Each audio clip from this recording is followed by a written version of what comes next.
Well, hello there! Welcome once more to Contour's Kitchen. And if this is your first time stopping by, I would like to say a very warm welcome to you.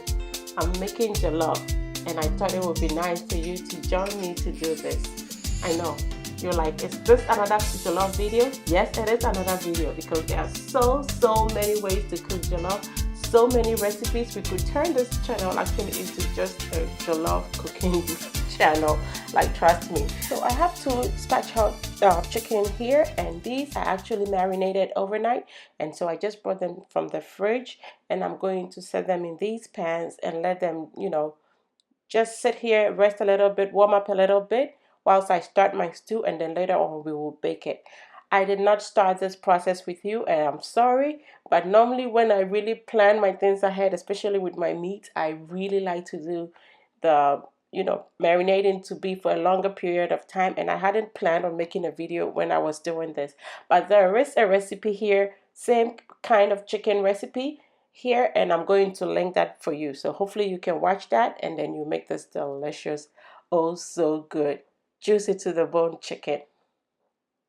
Just look at that.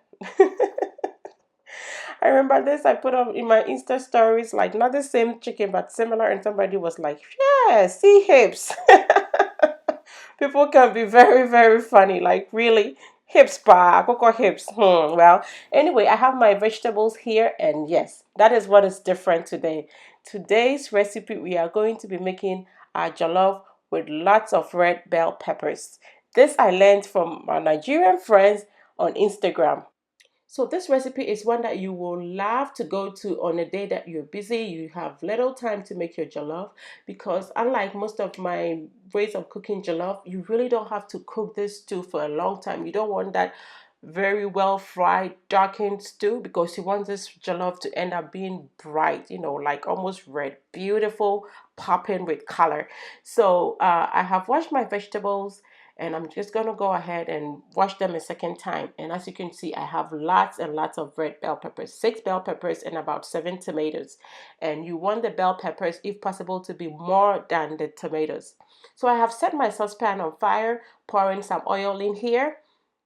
And whilst the oil heats, I'm gonna go quickly and slice some onions. Yes, this is a cook with me. I know it's like my sequence sometimes can be crazy, but the most important thing is you know what you're doing.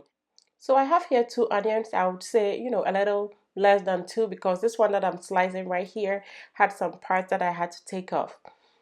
So I have the onions and a whole bulb of garlic that I've peeled, and I'm just going to go ahead and slice one onion and chop the other one to blend with some garlic and peppers for the stew.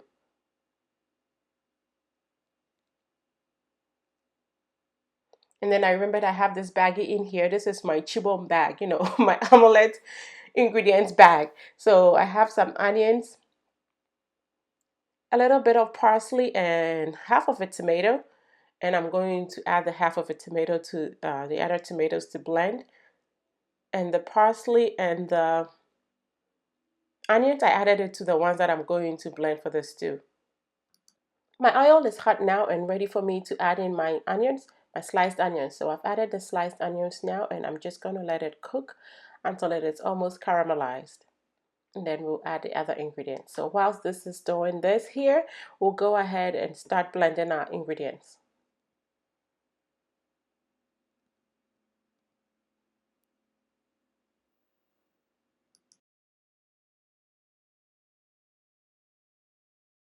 So I'm going to start off by blending some of my garlic. I'm just going to save a few because I'll be making some green beans to go with this, and I like to put some garlic in my beans as well. So I'll say I saved about a quarter of the whole bulb of garlic. I've added in my little parsley from the baggie, my onions, and I have some peppers in here, and these are all from my garden. Yes, I'm a proud gardener, I have to say.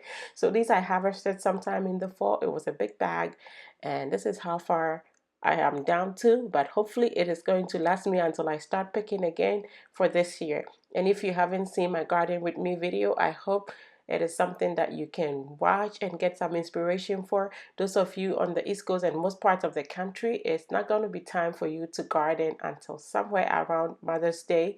So you still have time, and hopefully you will psych yourself watching that video. And all this from my garden from you, hopefully will inspire you to plant something. So anyway, I'm going to blend these first, and these will go straight in the oil, and then I'll go ahead and add the tomatoes and the bell peppers later on.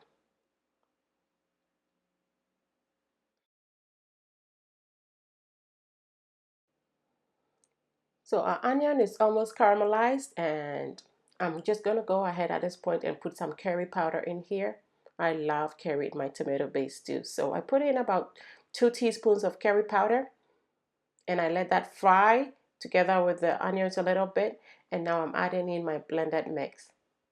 So this is just the onion, pepper, that little parsley, and garlic. You could add some ginger in here, but I'll be using some stock. The marinade that the stock that I'll be putting in the jollof to cook with is from pan drippings, and it had a lot of ginger on the chicken. So my ginger flavor is gonna come from that. But feel free to blend some ginger with this if you really like ginger. So I let this cook for about 5 minutes, and I was constantly stirring, doing that whilst I also cut up my vegetables.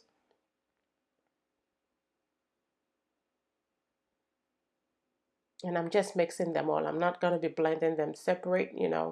And yes, I don't like to waste my food. So the bell peppers, every time I cut off the head, that is exactly what I do. I still just flip it, and then the stalk comes off the head, and you have a ring. And that is still food. I'm not going to throw that away. That goes into whatever I'm making. I just throw away that green stalk most of the time. So I am just going to go ahead and try to de-seed this whilst I put it in the blender instead of just doing it on the side first, because I'm really trying to maximize time.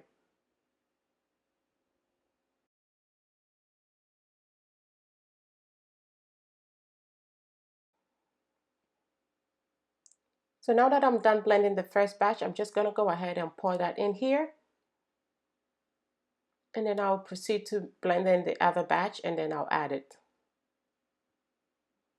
So this, of course, is not like most of my other recipes that I've shared with you where I cook down my tomatoes. You could still cook down your tomatoes, or if you have your pre-cooked tomatoes in the freezer, you could use this. But this is just not a very time consuming stew, so you can do it this way, or like I said, if you already have it, all the better. But because you don't want the stew to cook for too long, you want it to be fresh stew, like so it's not going to be dark. It's just no big deal, no stress. Also doing it with freshly blended ingredients like this, going straight into your oil to cook. And so now that the stew is actually on course, I have preheated my oven to 350 degrees Fahrenheit, and I'm going to start baking my chicken. The goal is to have the chicken ready as soon as the jollof is, try to make them come together around the same time so we can eat.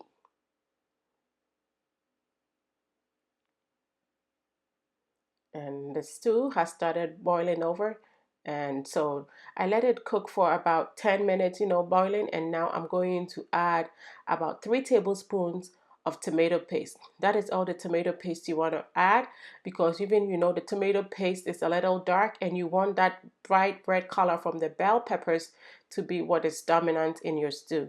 And I have to say, Nigerians normally they use peppers called tatashi. Those are more slender with pointy tips. It's hard for me to find. So normally I just use whatever is available in my grocery store, and these red bell peppers normally go on sale. So like I got it on it using in this video or in this recipe with you, the peppers were on sale, and that is all I could find. But if you can find tatashi, I don't even know, it probably has a little different taste. But these red bell peppers are sweet, and I hear the peppers that they use are also, they have some sweetness. And for me, this works. This really works. But if you're able to find the slender ones, I think they call them paprika peppers or something, the very slender ones, all the better. So I've stirred, try to make sure my tomato paste is all well incorporated in the mix so it's not lumpy in here. And whilst that cooks, I'm getting some plantains ready, and these I'm going to be making kelewele with it. And I have to say right here, I was hoping to do the whole kelewele with you as well, prepare it all the same with you, but I lost part of the footage. So I'm just showing you how I cut it up. And then, I mean, there's another recipe here for you. So I'm going to link my kelewele recipe so you know what spices I put on here to fry. And this really goes well with your jollof. You can have it as a whole meal on its own with just roasted peanuts or on the side of so many things. And the best kind of plantains to use are these kinds. Most of these plantains are like overripe because you want that stickiness, caramelization on the edges. That's how I want my kelewele anyway. So these I purposefully saved to make keleweles. That's why the plantains are like this. And I am only chopping on a chopping board because they are so ripe and slimy, and it's hard, slippery I should say. It's hard for me to cut it the way I am cutting in my hands. So no, today not typical African girl way of doing things. Sometimes a chopping board is really the way to go. So I'm just gonna go ahead and wash my hands and my chopping board. I'm just rinsing it because I'll be using it to prep my string beans as well. And like I said, kindly find my kelewele recipe so you will know what seasonings I put on the plantains to fry. So our stew is doing good here. It has started thickening from the bottom, smelling just so delicious. And this is a very simple stew. I don't even have any spice, any herbs or anything in here. It's just simple. Sometimes you want to switch up the flavors. My kids are very terrible when it comes to rice, white rice with stew. They would rather want the white rice, just the plain white rice. So because of that, I have resorted to having jollof rice almost every single day available in my house. And so for us to be eating jollof rice almost every day, you don't want to have it, the flavor is always the same. You want to change things around, switch things around a little bit. And of course, that is one main reason I decided to try to make my rice with the bell peppers, because that is something different. That is not something as a Ghanaian we would typically do. And it's just a very different flavor. You have a little bit of sweetness to the jollof. The color is different. And me not putting the regular spices that I would normally use, the anise seeds and the stuff in there, also really helps to make the taste very different. You can be eating the same thing every single day. Like if the same thing, but please switch up the flavors. So I have washed my rice, and this is 4 cups of basmati rice, and that is what I'm going to be cooking. And hopefully, basmati day too. As obi beka basmati rice, to Jimmy, to Jimmy, to ankasa. So this is going to give me a lot more rice, and of course, basmati is good for you if you like it. I pretty much don't.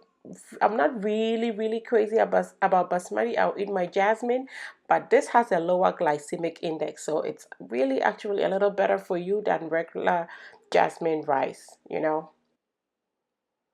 So I think our rice is pretty well washed at this point, and I'm just gonna go ahead and cook this in the stew.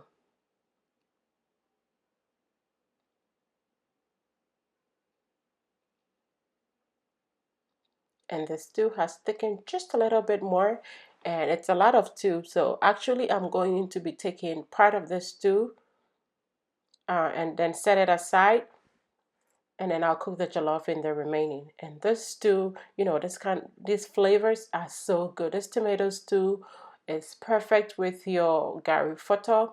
You can just have it, if you made it a little spicy, even have kenke with it. I have used it as marinades, or in grilling. I would marinate my meat with whatever else that I really normally would marinate it.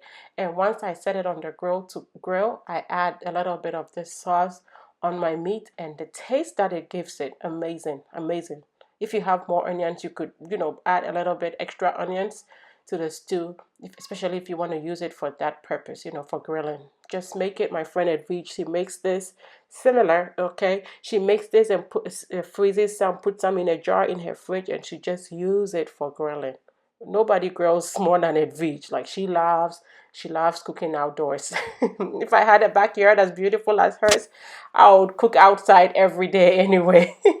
So I have my rice in here and I am just mixing it with the stew. As you saw, I set aside like about a third of my stew, the total amount of stew that I made. So this is about two-thirds. And I actually skimmed a little bit more of my oil, and so that didn't show because it was a little bit too much oil. So to start off your stew with, actually try to reduce the oil in the stew. And I've added in here now some bay leaves. So now I am introducing a little bit of, aroma, something different. And I have my stock here. This is pan drippings from when I made some chicken previously. And I always carry my chicken stock ahead. So the chicken that is baking right now, undisturbed, when it is done, I'm going to save the drippings in a bowl, freeze it, and when it's frozen and I'm ready to cook something with it, I skim off the fat because the fat will settle on the bottom and be frozen. It will solidify. You just lift it, and that is what I did. I still had a few particles of the fat in here, but it's way better this way than for you to just pour your pan dripping straight into whatever you're cooking as soon as you make it, because then it's hard to separate the oil. So I hope that is a good tip for you as well. And so now I'm just going to go ahead and cover this and let it boil. And I also added salt, being mindful of the fact that my pan drippings already has salt, from cooking that chicken. So I'm just going to cover this and let it boil. And jollof needs a lot of turning. So this is like 15 minutes into the cook time, and I came in to check on my rice, give it a little stir, because you are trying not to have too much crust, and my flame was a little bit high, so I have really reduced the heat under my rice because you really don't want to burn. I like the crust, but I also don't want it to be too dark. I want it to be, light in color. It's not too brown and not too hard. So at this point, I'm just going to go ahead and cover it, but just look at those grains. So beautiful, beautiful. And using my my ninja blender to blend my ingredients for this, it doesn't make everything so smooth. So you have some particles, especially of the bell peppers in there. And I really like the color, or the texture that it brings to the rice. It looks like you purposefully put some chopped thinly chopped vegetables in there, or like you have some corned beef in there. I like that way. And so right now, as the jollof is cooking, I am frying my plantain. And since I lost most of the footage anyway, it's not necessary for me to, put in more time in here showing you how it looked. But please watch the video so you know how this kelewele is made. It's so delicious. This is like a very popular Ghanaian street food, kelewele. I'm laughing because my friend was trying to mention it when she laughed, and she's like, "What, kelewele?" Yeah, kelewele. This is good. So hopefully you watch the video so you know how to make this, and make this and enjoy. These days when there's a lot of you are just stuck at home, some of us still have to go work, but you could have this tip, like, reminisce, especially if you're Ghanaian. Just bring the street to your home, because now your whole family is pretty much home, most of you, right? Like I'm saying, just make some kelewele and some peanuts and just sit down, watch your movies with that, or, just tell stories. Let's see the other side of this. At least families, we are home with our kids. Some of you are getting the chance to be home with your kids and your spouses. So make the most out of that. So I'm done with the first batch, and I'm going to go ahead and fry the other batch, and our kelewele business will be done. Just look at that. Huh, smells so good. The flavors, the flavors. Any Ghanaian will tell you kelewele, huh, how expensive this is on the street. People, make queues. You stand in a line waiting your turn to buy kelewele on the street. So this is a big, big deal. Really big deal.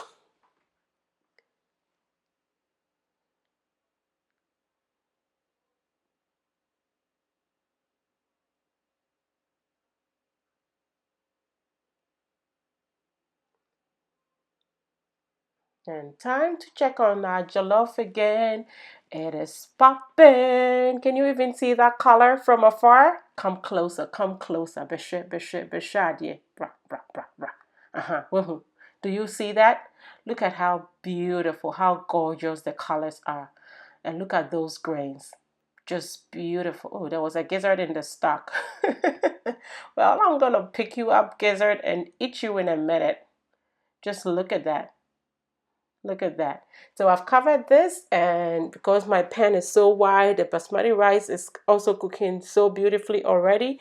I did not need to put a parchment paper or anything, to trap the heat, the moisture for my rice to cook beautifully. But if you need to, please put a parchment paper or aluminum foil, even though people complain about it, but aluminum foil still works. So whichever one you have, just to trap the heat and let that cook beautifully. And now I have string beans here. I am just going to prepare this a simple dish. Normally I would put red onions in there, but I had no red onions, so I had no red onions. I'm just going to put some garlic in here and cook this. And string beans is one of my husband's favorite vegetables. He loves green beans, so this is gonna go well with the jollof. But if you want to be real Ghanaian, make your Ghana salad and have it with your jollof, amazingly delicious. Or coleslaw, or some sauteed vegetables, some carrots, cabbage. Open a sakura and swa. That is totally up to you. And by sakura, I mean with no vegetables. Well, we say cocoa sakura, so I'm like jollof sakura. Sakura.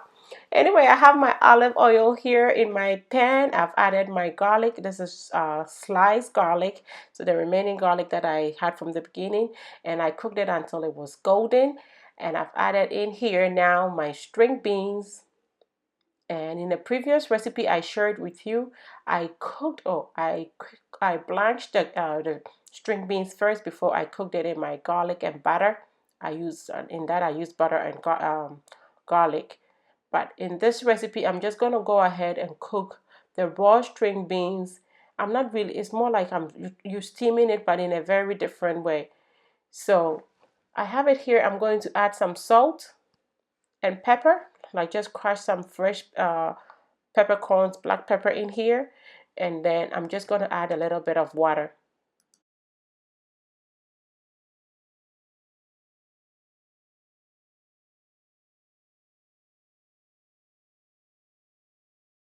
So I think I'm going to add a little bit of chili flakes as well, just to bring a little bit of heat in here. Yeah, so I'm just using some red pepper flakes. And this is probably like just a quarter teaspoon. However spicy you want it, you could make it that way or totally omit the peppers.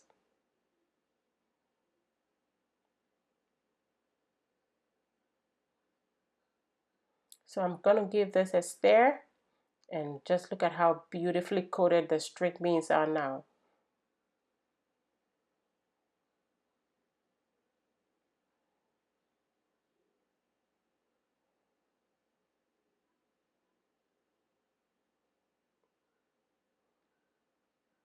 And in order for it to have a little bit of, moisture to cook through, I just added just a little bit of water, probably like 2 tablespoons of water. And I'm going to cover this now. And I covered it and let it cook for 5 minutes on low heat. And 5 minutes later, just look. So this is just like steamed veggies.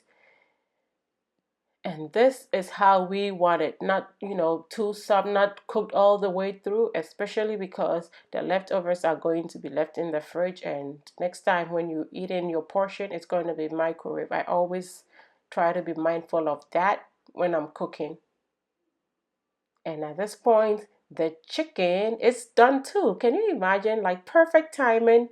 I never showed you the chicken because I really didn't need to mess with it. When you have your chicken spatchcock, it cooks so beautifully. You'd never even need to check on it. And look at that. Look at this. Just beautiful. Beautiful. I really, really hope you check my video, my recipe for this chicken so you can try it. Huh. Look at that. Hips. So hips. See hips. Misuma can be white. See hips. This is so beautiful. It smells good. I know it's going to be juicy. It's going to be well seasoned because I actually, like I said, I marinated this overnight for way over 12 hours. This sat in the fridge soaking up good flavors. Good flavors. So believe me, this is going to be good. Look at that. Look at that. Just look. Do you see meat? Do you see that chicken? Huh, juicy. I really hope you try this. Every single bite of this chicken will tell whoever you serve it to that, you really, really gave all your love to this meat. When we say home cooked with a pinch of love, this is it. This really is it. So try this recipe and I know you'll be a believer.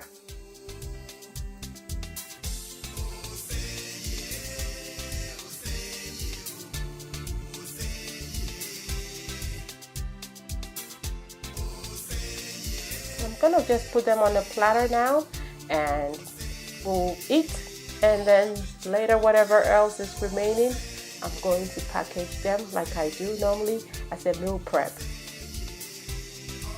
It's dinner time. Yes. The jollof is done. Actually, I turned it off just before I brought the chicken out, and I'm just gonna put some here in a bowl. And then I can call my squad, so we'll sit down and enjoy this deliciousness. Trust me, you will love this recipe once you try it, and I really hope you do. This is good. The aroma, the texture, the flavors, everything is really, really on point.